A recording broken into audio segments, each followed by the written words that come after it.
world torn apart by disaster, a new society has emerged. Scarred survivors band together, their shared humanity, the only thing that keeps them pushing on against the hordes.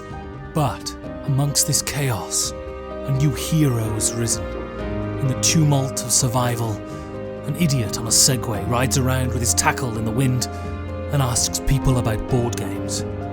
This is the Guild. Starring Ben Maddox. You really want me to read this? As a holly jolly Christmas elf, and Kellen Laker as the propagandinator. He's only gone and done a Christmas show. Don't expect much. The premise here is about as flimsy as the whole bloody thing, if you ask me. Still, there's some sherry in the green room. I'm gonna neck a bunch to forget I'm involved with this whole sorry farce. Good night.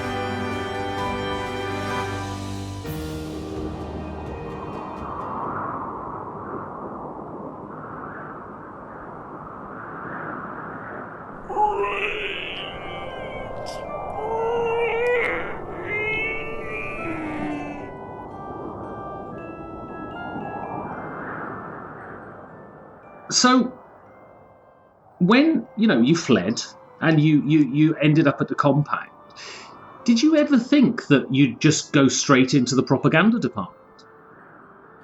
It was where I started prior to the apocalypse, so I kind of hoped I'd be running something like this department. I mean, firstly, when you think about what's plural? So it's Alexis. Is it Alexi for more than one? One Lexus, two Lexi? No, it's actually just Lexus. The plural of Lexus is Lexus. Multiple Lexus vehicles. Isn't life disappointing? Life has a way of mostly being disappointing. Yes, I would agree with you. It's like posh, isn't it? Well, that's a word we don't have in America.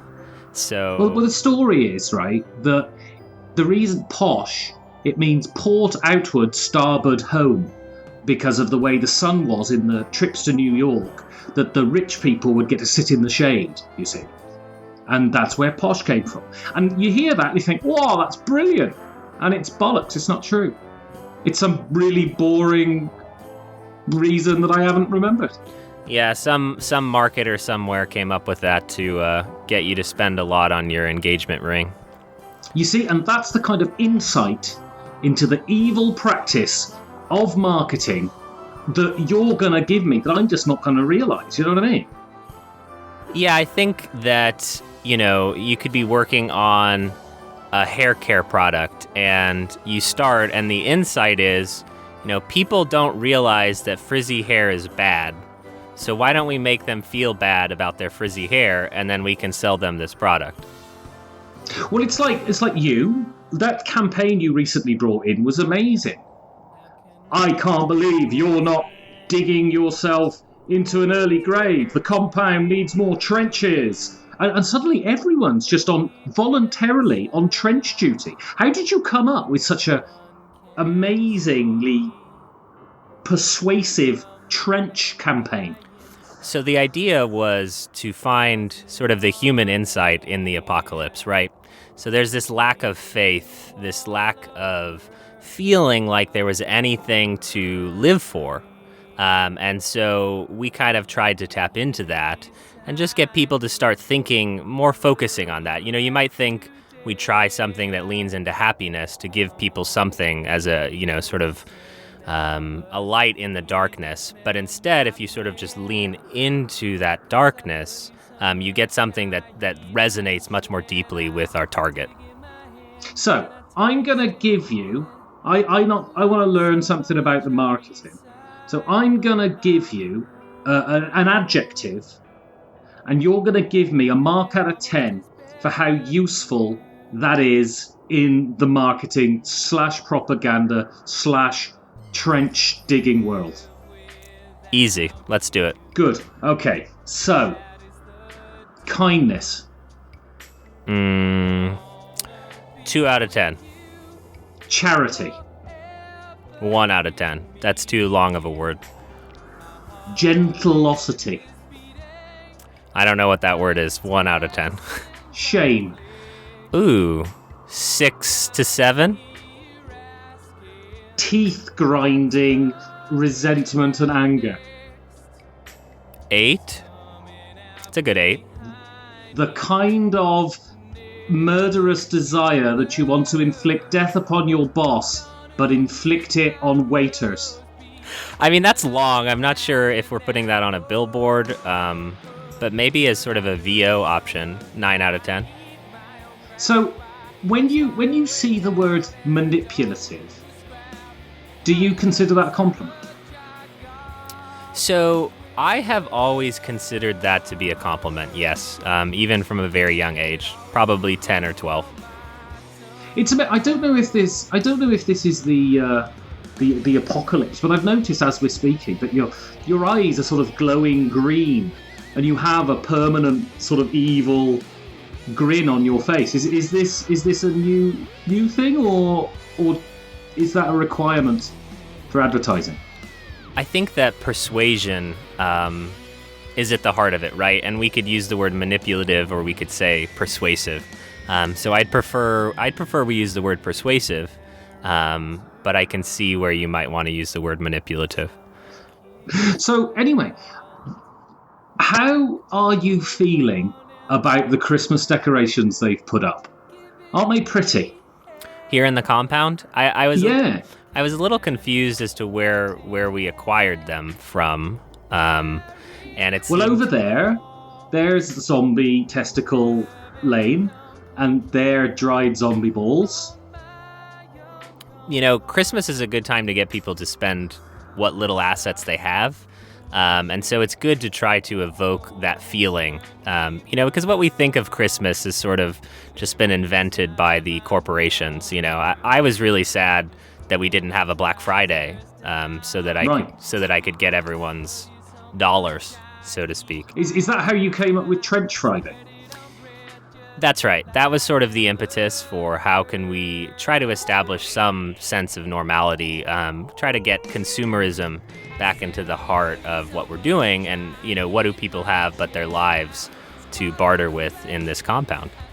Well, it's great. I bought. So I was gifted a spade when I arrived here, and on Trench Friday, I paid for that spade. I bought that spade, and I bought my square acreage of trench that I was digging, and now I feel I have ownership on the trench. But I think the hope is that you might kill yourself and kind of bury yourself in the trench. Is that not? What? Why would they want me? Why would the management want me to kill myself? Surely me zipping around on a Segway is bringing joy to the world. Yeah, you are the one piece of joy that I think people do have here in this compound. Is it true that when I zip past, that people just say, "Oh, Ben, he brings me joy"? They say, "There goes a man who knows who he is," and I mean, what more could you want in this apocalyptic world?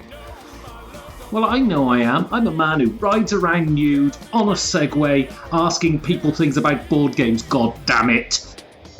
It makes complete sense, no matter how you look at it. Apart from Trench Friday, of course, where I'm digging a trench for the leader. Have you met the leader yet? Yeah, I think the leader and I spend a lot of time together.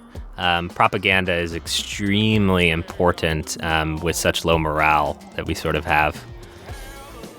I mean, we're kind of letting you run amok for now, but you might be pulled in to help us with the campaign at some point. Is that a euphemism for being tied to an electrified pole and having things stuck up my rectum? I'm not sure. We haven't got that far, but that is a good idea. I might have to write that down. So, anyway, I was going around on the Segway, and as it's the festive season, and we've got baubles made of zombies bollocks, and we've got Christmas trees made of zombies legs, and we've got one-horse open sleigh made of zombies, including a horse. So I was asking people, and my question was, what Christmas present would you want for the board game world? And if not thinking as an evil propagandist who seeks to have us all digging trenches and not questioning the leader because we're exhausted all day, but, as a normal human being whose soul hasn't been touched by Satan, what would you want Christmas present for the board game world? I think what I would want for the board game world is sort of a return to what got them into the hobby in the first place. I think everyone has that shining sort of light or beacon or click moment where, and for me, that was playing board games with family members, and having something to do and focus on and interact with each other is just the warmest feeling I can think of. And I think that it gets lost. Like the modern hobby of board gaming, that those moments are sort of lost among the acquiring and the Kickstartering. But it's sort of my hope or my gift to board gaming would be that we'd be able to figure out why you got into it in the first place and kind of a return to that. What was the game that really captured you, that really got you into it? I think I grew up playing like Scrabble a lot with my family, but I think Dominion, which was a lot of people's modern return to board gaming, Dominion was the one that I just played over and over again with my brother and sister, and even in Dominion though, the consumerism of it sort of reeks in, right? There's 25 Kingdom cards in the base box of Dominion, right. And then you think, oh, I could get Intrigue, and then I could get Seaside, and then suddenly you have 75. But remember, you only choose 10 for each game, and you can multiply out the variability of that. And what Dominion expansion are we on now? Well, I'm certainly one of these people who, when people talk about replayability, they sometimes append having loads of shit for the game. That's what they mean. It's a synonym for replayability, that you have to buy loads of stuff. And I think it's the way I see it, a really great game that has depth and is engaging is a very well-honed, self-contained piece of work, right? And I think of something like Through the Ages, which is a game that is sort of 15 years old and is only now getting an expansion after all that time, because the game is in and of itself a complete work, and this expansion is just due to people, I assume, moaning on the internet that they would like an expansion, but it doesn't need one. And do you see the sort of subtle and inevitable Americanization of the board game hobby part of the reason that you have this sort of consumptive model and this desire for acquisition? Because it seems a very American impulse, right? Yeah, I think that's probably fair. I may be a little bit more defensive of America in general. I think that, something that I ponder on is the concept of a collection and collecting or being a collector, and whether that's something that's desirable or not. And I think, like the quote that you hear so often is, "Oh, don't mind me, I'm a completionist."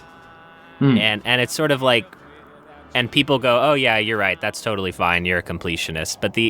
But in reality, is that fine? And then I think that you add Kickstarter onto that layer, and it's sort of an echo that builds in and of itself. The marketing, the Kickstarter, the people asking for more and more. And then you have people spending $500 on, Cthulhu Wars 7. Right. I remember I did one CMON Kickstarter. And for the duration of that Kickstarter, it became a complete obsession for me.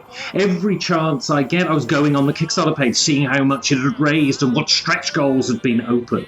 And I got to the end of that Kickstarter campaign and I thought, oh my God, this is not what I got into this hobby for.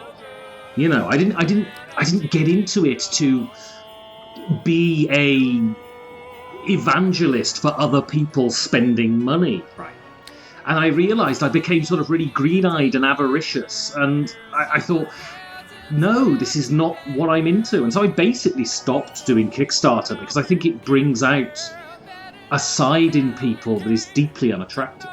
Yeah, I think I'm probably a fairly big hypocrite here. I think I have over 50 backed Kickstarters going back many years. But I think that the thing to remember is that marketers are trying to get you to back these projects, and that feeling, that warmth that I was trying to articulate earlier poorly, is the feeling that you get when you hit buy.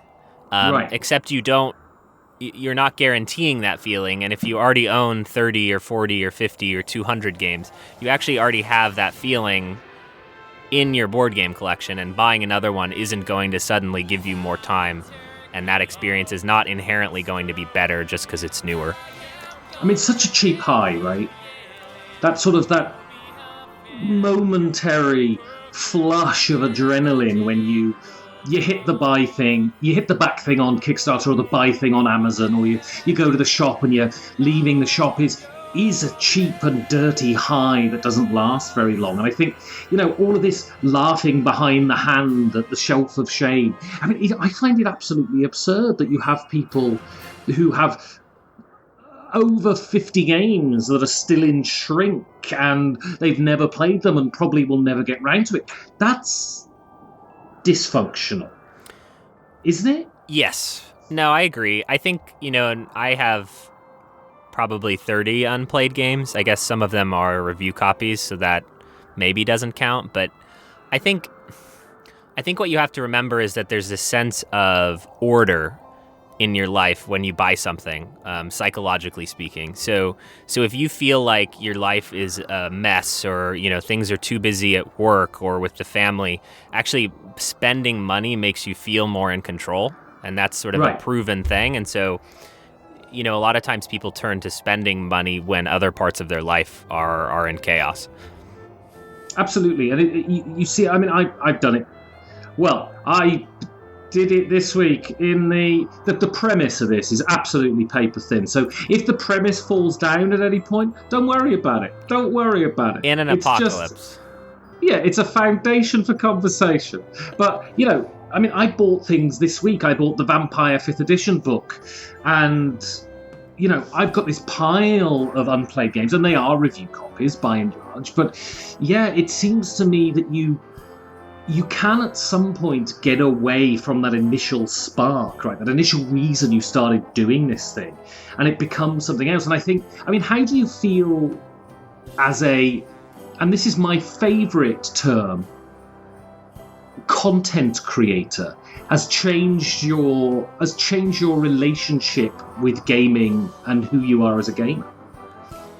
Yeah, I think getting to starting to talking to publishers more intimately behind the scenes. I think board games have this premise, and it's born out of being a 12-year-old or a 14-year-old and playing chess or Risk. And it's this idea that someone spent their whole life coming up with this game, or that it's time tested, or that there's so many layers to it, and it's existed forever.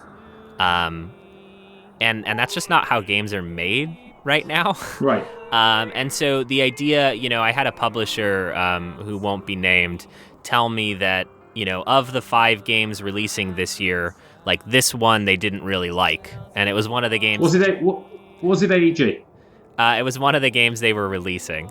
Was it Stronghold? And that kind of... Was it Lookout? That kind of broke something in me, to be honest. To hear that... Was it Later Games? No.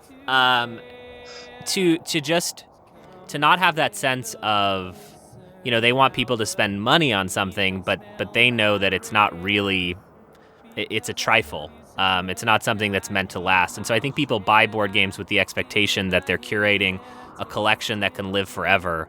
And the publishers are a little bit more on the consumable side of it. I think how that manifests itself as a reviewer is being very cognizant of how much things cost, and not hyping up too much as you can. But I think by the very nature of having a podcast, you are trying to cover new games to keep people interested. So it's a bit muddled. Unless you take the route of having a podcast in which you develop a very profound, deep, very well thought out narrative premise that never at any point fails, and you send people a very well rehearsed, polished product out every 2 weeks on a Wednesday called The Guild. That would be one way to do it. I hear that some weird dude is doing that already, so I'm concerned about originality, but what do you think? I hear he's devastatingly handsome and is able to perform feats of magic with his mind. I mean, on the segue, naked, this is a great visual, and I hope someone draws it for you. Was it Portal? No. Was it Plaid Hat? No. Are you going to tell me? No, I'm not. But also, Plaid Hat, some of these publishers, maybe I'm just not the target market for their games. And I think that that's probably inherently true for anyone. I'm not convinced. Yeah. There's a lot of churn in board gaming, and it just feels like we're seeing the same game release with a new coat of paint every year. Well, I was speaking to Chris Graves, that's Voodoo Child. He was out by the commissary smoking some illegal cigarettes. Don't tell the leader, because Chris, I mean, he was looking depressed enough as it was. He doesn't need to be whipped. But he said a permanent 3-day weekend, so everyone could easily dedicate at least 1 day a week to board gaming. Do you find that you have enough time in your life for gaming? Or is finding the time, carving the time out, stressful? Yeah, I would say that that's probably the biggest change. And I think actually that promotes some of the consumerism. I know we're trying to get away from that, but when you're a young person and you have unlimited time but very limited money, and so I remember saving, to get Pokemon Red when it came out as like a 12-year-old, and then I had 1,000 hours to play Pokemon Red, and the new Pokemon game came out for Switch, or even still in this apocalypse, and I bought it without even thinking about it, and I played 1 hour of it because I just don't have the time to do it. And so I think that becomes this weird inverse from when you were young. And I think that absolutely impacts how often I get to play board games. It is not enough. Yeah, it's the hardest thing. And so, but I've always got this. There are people who sort of say, "Well, I don't have enough time to read." And actually, what they mean is I don't really like reading, because when you're really into something, you carve time out for it, right? You don't do other things. You know what I mean? Yes, everyone has enough time to do some things. It's just no one has enough time to do everything that they'd probably want to do. But I agree that ultimately you end up doing the things that you want to do. It's just those lowbrow sort of Netflix-like things end up taking up more time because it's easier to do. The friction to get into watching Netflix versus, like reading a rule book, getting people to come over and playing, a board game. I tweeted something the other day, and I said that learning new rules is the one unfailingly horrible thing about board gaming, right? And a lot of people, and I expected it, wrote back saying, "Oh, I love the challenge of learning new rules, and I love reading rule books and all of this." It's horrendous, right? Yes, we are 100% aligned. The game itself, for me, exists as a way to explore other people. And so the subsystems... Ooh, that sounds sexy. The subsystems and rules and exceptions are all just roadblocks to getting to what I actually want to be doing. So when you say explore other people, what methods do you use for that? Is that like with implements? Or is that just with appendages? Do you wear rubber gloves? It's like the games that allow you to touch other people, like Paranormal Detective is a new one where you can draw on people's back. So it just gives you, you can just lean right into it there. I like those games in which everyone stands around in a circle naked, and you put your right hand on the person to your right's genitals, and then you manipulate them until they reach a state of ecstasy, and then you shamefacedly never look at that person again ever. Is that your favourite game? I mean, I've not played that game, but I'd be interested to hear what the win conditions are. You eat the biscuit.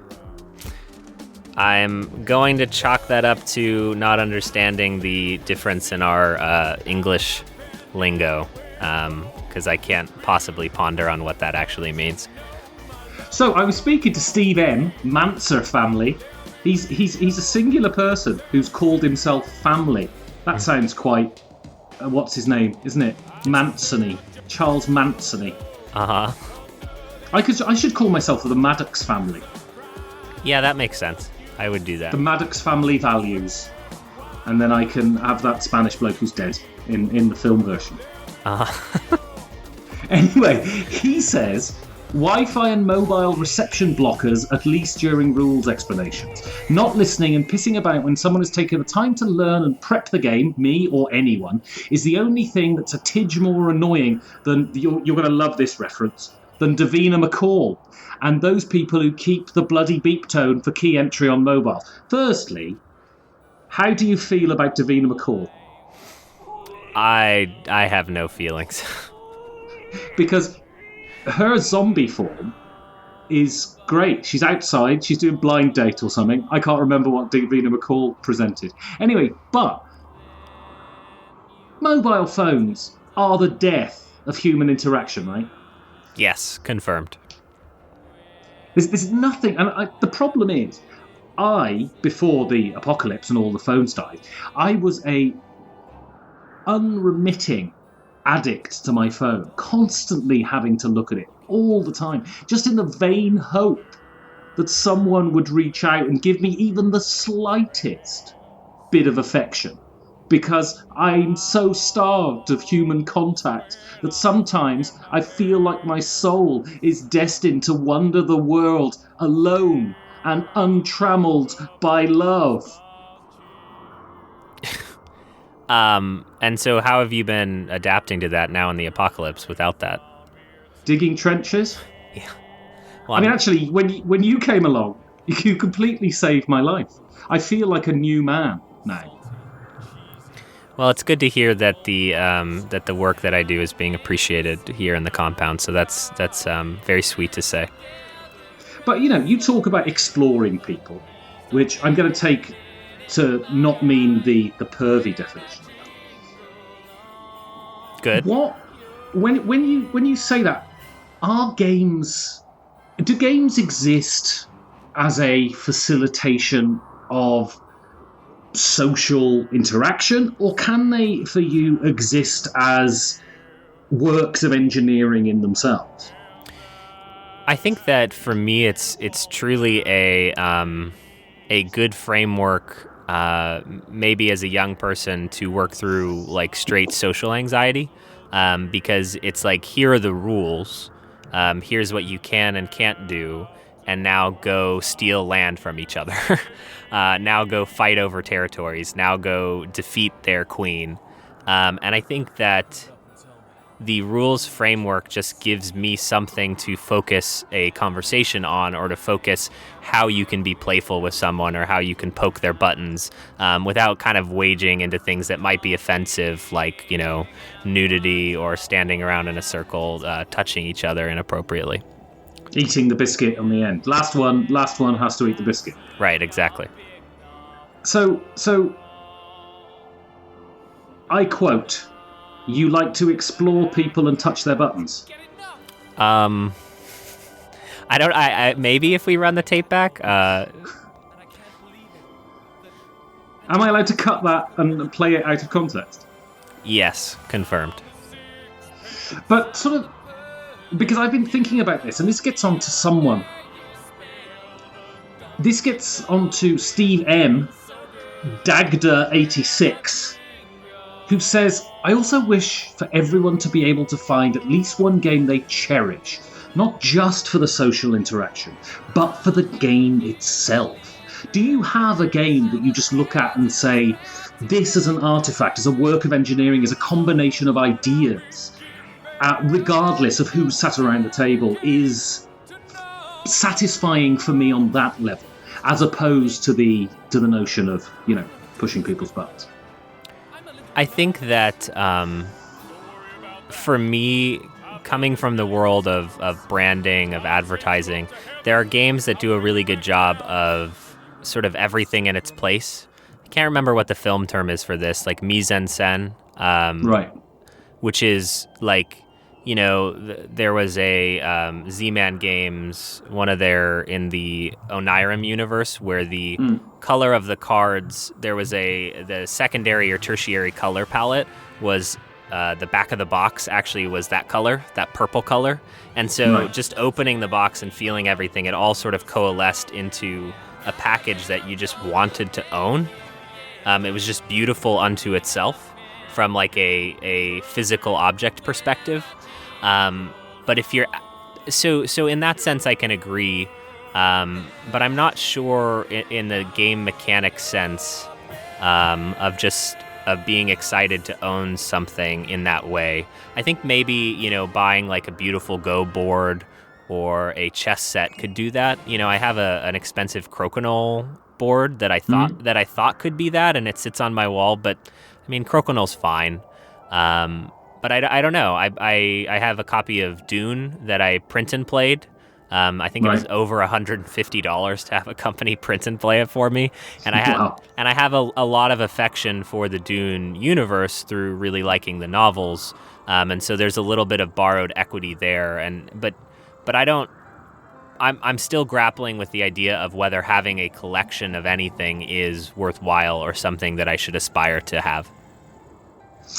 I think there's a few games for me, and Through the Ages is one, Concordia is one. There's a game I have which it's one of those super indie ones I bought at Essen one year called Mondrian, in which the just sheer audacity of the engineering, the game itself, I could play it with anyone and it wouldn't matter who, unless they were a real bellend, and then that's an issue. But it's just the way they have managed to sort of condense an unfailingly enjoyable experience through the manipulation of mechanics. Because fundamentally, games are intellectual, right? And for all of the plastic and all of the nice art, when they're really good, they exist in the cerebral cortex, not on the table. Yeah, I think I can totally respect. And I love finding how you can distill a game down to its essence. The least rules possible to make the interaction what the designer wants it to be. I'm totally in love with that, but I'm not sure how that translates into needing to own the object itself. And so that's why my brain kind of goes more towards the production side of things. Like the Oink games are a great example of, I have sort of a shelf of Oink games that I adore because of how small they are and sort of the quirkiness and weirdness of them. But I do frequently find myself in awe of how someone is able to make a game with less rules or iterating on sort of a similar subsystem and then just doing it cleaner and neater. And I think Concordia is a great example of that. But have you never sort of had that thing whereby, you have a book that you adore, and so you want to get a really nice copy of that book, and you might read it. I mean, if you read it annually, that's reading the same book a lot. But it's just that idea of paying homage to something you hugely respect by having a version of it that you can look at sometimes and just feel that warmth of knowing that it's close to you. Do you never experience that? No, so I think it's something I grapple with extremely all the time. I have a very expensive version of Dune that I purchased at the beginning of this year, the book, not the game. And me and my girlfriend read through the entire series this year, and so I wanted the expensive, nice, with illustrations in it version of the book. And I bought it, but I think that the most joy that I had from that experience was the act of buying it and not so much in the reading of it. So I'm just not sure that it was worth doing. I certainly did it, but I'm just not sure where we net out with that. And how do you feel about having it? Occasionally your eyes wandering over the spine of it. I'm kind of evolving into the camp of the more things you have, the more time you need to maintain them, which then translates into sadness. So you're very much a minimalist then? Well, and I think I'm talking out of all hypocrite sides of my mouth. I have a very big board game collection. I have, I think, over 200 games at this point. But I just am constantly grappling with how to get rid of more things. Yeah. So, do you think there is one, in the spirit of the season, goodwill to all people, open the gates, let the zombies in for an afternoon so we can drink a glue vine and have a brain milkshake together? Is there one thing you could recommend to the board game community that would improve it for all of us? And so we can take the spirit of Christmas through the rest of the year. I think it's a more of a mental exercise that if you find yourself playing board games with someone and you're sitting around a table and they have committed to playing a 2-hour game, a 3-hour game with you, I think there's a generosity of their time that you need to acknowledge. You know, like it's sacred and precious to spend time together with people, and I think that you can take it for granted. So I think that if you can reframe people willingly giving you their free time, you know, not the 40 hours a week that they're working or not the time that they're doing chores, that they're choosing to spend their limited free time with you, that would be something that you would respect and appreciate and acknowledge in some way. I think that's at the heart of the whole thing. What if they're a psychic vampire and they're simply there to feed upon your energy? Then you should murder them as quickly as you possibly can and put them in a trench. And there's lots of trenches. Well, I'm going to head off now because, well, I've got some trench digging to do, but also in the spirit of goodwill, I'm going to go and I'm going to throw some desiccated zombie testicles at some people and loudly yell Christmas in their faces. Merry Christmas to all, and to all a good night. Will Kellen be able to irreversibly brainwash a whole community? Will Ben get frostbite on his unmentionables? Will I get a better job in 2020? Find out in the next just about serviceable episode of The Guild. Right, where's that bloody sherry? I'm getting buckled.